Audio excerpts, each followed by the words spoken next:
चलिए चलते हैं प्राचीन भारत के उस दौर में जब एक अकेले इंसान के इरादे ने एक विशाल साम्राज्य की नींव रख दी। ये कहानी किसी राजा या योद्धा की नहीं है, बल्कि उस दिमाग की है जिसने इतिहास का पूरा रुख ही मोड़ कर रख दिया।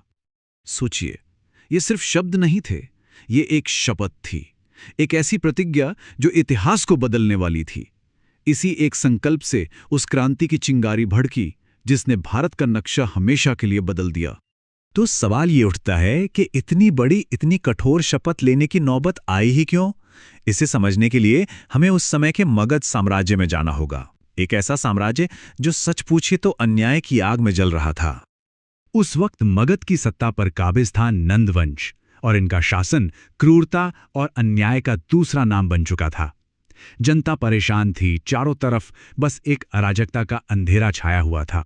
और इसी अंधेरे के बीच एक रोशनी की किरण बनकर उभरे चाणक्य, तक्षशिला के एक महान विद्वान, एक शिक्षक जिनकी आंखों में ज्ञान की चमक तो थी, लेकिन दिल में अन्याय के खिलाफ एक ज्वालामुखी सा धधक रहा था। उन्होंने ठान लिया था कि इस अत्याचारी सिस्टम को जड़ से उखाड़ फेंकना है।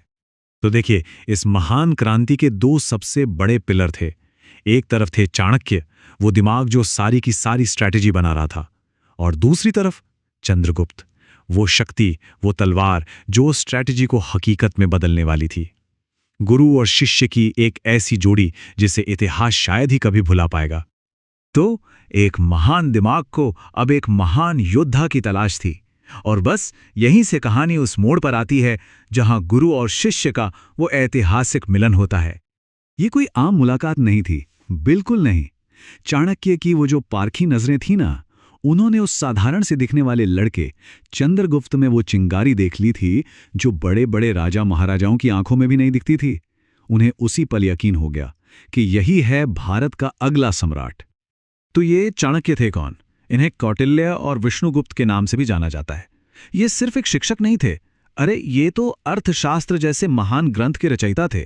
मतलब एक ऐसा दिमाग जिनकी नीतियां और कूटनीति, सोचिए, हजारों साल बाद आज भी दुनिया भर में पढ़ाई जाती हैं। तो अब शुरू हुआ एक सम्राट को गढ़ने का, उसे तराशने का सफर। ये एक साधारण से लड़के को फौलाद बनाने की कहानी थी, और ये सब होना था चाणक्य की कठोर निगरानी में। और ये कोई किताबी ज्ञान नहीं था, बिल्कुल भी नहीं।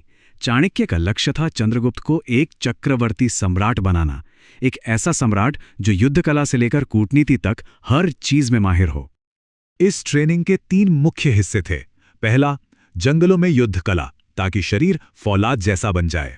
दूसरा, तक्षशिला में, जो उस वक्त का सबसे बड़ा नॉलेज सेंटर था, वहां राजनीति और कूटनीति की बारीकियां सीखना। और तीसरा, गुप्तचर तंत्र की कला में माहिर होना, ताकि दुश्मन क्या सोच रहा है ये पहले ही पता चल जाए। तो ये असर था चाणक्य की नीतियों और उनके गाइडेंस का।